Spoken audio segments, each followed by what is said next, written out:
Before we go any further, if you love real gardening knowledge that saves you time, money, and disappointment, make sure you subscribe to Evergreen Garden and leave a comment below letting me know what you're growing this season. This channel is for gardeners who want strong harvests, not shortcuts that backfire. Now let's get straight into it, because this is one of the most misunderstood topics in gardening today. Fast growth looks impressive, especially when plants shoot up quickly with lush green leaves, but in most cases, that speed is setting you up for weak plants, low yields, and long-term soil damage. When a plant grows fast, our brains read it as success. Tall stems, oversized leaves, and rapid canopy formation feel like proof that we're doing everything right. The truth is that fast growth often means the plant is being pushed, not properly built. Most plants can be forced to grow quickly using excess nitrogen, frequent watering, or rich synthetic feeds. But growth without balance creates soft tissue, shallow roots, and weak internal structure. These plants may look healthy on the surface, yet they are far more vulnerable to pests, diseases, heat stress, and poor fruiting later on. Plants grow in two main ways at the same time: above-ground growth and below-ground development. When growth is too fast, energy is diverted almost entirely to leaves and stems, while root systems lag behind. A tomato plant that reaches knee height in 3 weeks may only have a shallow, fragile root zone. That imbalance means the plant cannot efficiently access water, calcium, potassium, and micronutrients when it matters most. This is why fast-growing plants often suffer blossom end rot, sudden wilting, or nutrient deficiencies even in fertile soil. Fast growth is almost always tied to nitrogen overload. Nitrogen is essential, but it must be balanced. When nitrogen is too high, plants produce rapid leafy growth at the expense of root depth, flowering, and fruit development. For example, when using composted manure, the ideal application rate is about 1 part composted manure to 3 parts garden soil. When gardeners go beyond that ratio, especially with poultry manure, plants explode with leaves but delay flowering. You end up with beautiful foliage and disappointing harvests. Plants that grow slowly and steadily, they actually develop thicker cell walls, stronger cuticles, and a much better internal nutrient balance. But when plants grow too quickly, they end up with soft tissue that insects really love. Aphids, whiteflies, caterpillars, and leaf miners are especially drawn to those nitrogen-rich, watery leaves. That's why, honestly, overfed gardens often struggle with constant pest pressure. The thing is, the pests aren't really the main problem here. It's the speed of growth. By just slowing growth a little, you make your plants less attractive to pests and more resilient, all without needing to use chemicals. One of the biggest traps with fast growth is actually poor root architecture. If water and nutrients are always right at the surface, roots never really learn to search deeper. A properly grown vegetable, ideally, should be watered deeply but less frequently. For example, instead of watering lightly every day, try watering once every 3 to 4 days, giving enough water to soak at least 20 to 30 centimeters deep. That encourages roots to really grow downward. Fast growth, especially from daily shallow watering, just trains roots to stay near the surface, and then, the plants can easily collapse during heat or dry spells.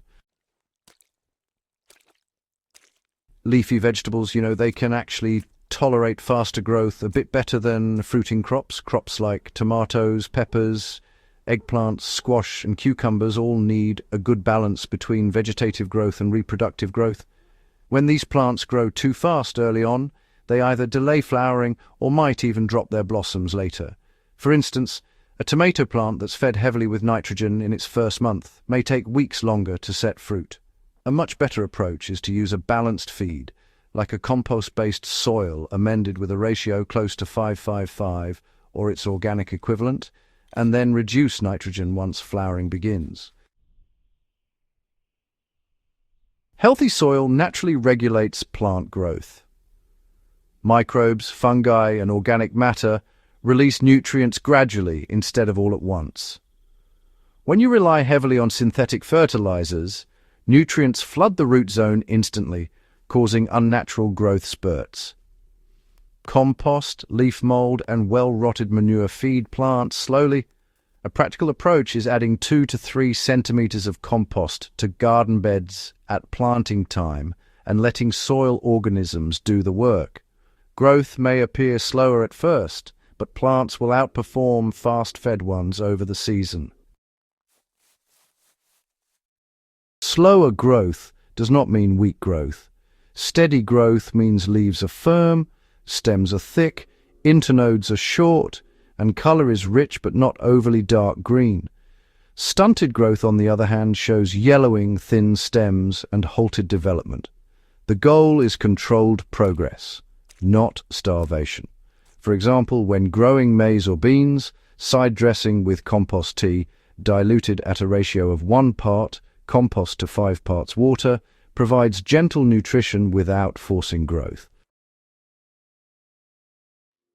Seedlings raised with high fertilizer and constant watering grow fast but adapt poorly when transplanted. Their roots are weak and sensitive. Slower-grown seedlings with moderate feeding develop stronger root systems and handle field conditions better. This is why seedlings hardened off gradually with reduced watering and no extra nitrogen for 7 to 10 days before transplanting establish faster and outperform lush but pampered starts. The key to avoiding the fast growth trap is timing and balance. Early growth should really focus on root establishment. You'll want to reduce nitrogen during those early vegetative stages, and as your plants mature, increase potassium and phosphorus just a bit.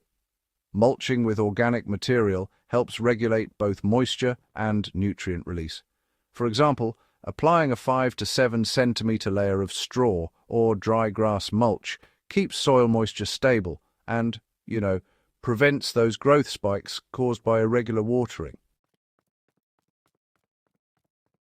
Gardening rewards restraint. Plants grown steadily produce stronger stems, deeper roots, better flowering, and honestly longer harvest windows.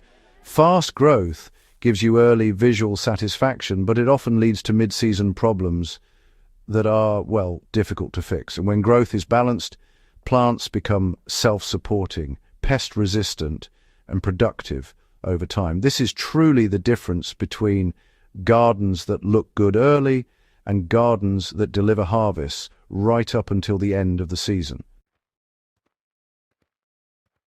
Repeatedly forcing fast growth depletes soil organic matter and disrupts microbial life. Over time, the soil becomes dependent on constant inputs and, frankly, loses its natural fertility. Slower growth, supported by organic matter, actually builds soil year after year. This is what makes gardens truly evergreen, productive not just this season, but for many seasons to come. If this guide helped you rethink how you feed and water your garden, do subscribe to Evergreen Garden for more real-world gardening knowledge that actually works. Share this with a fellow gardener who thinks bigger and faster is always better, and drop a comment below telling me what crop you've seen suffer from fast growth. Let's grow smarter, not just faster.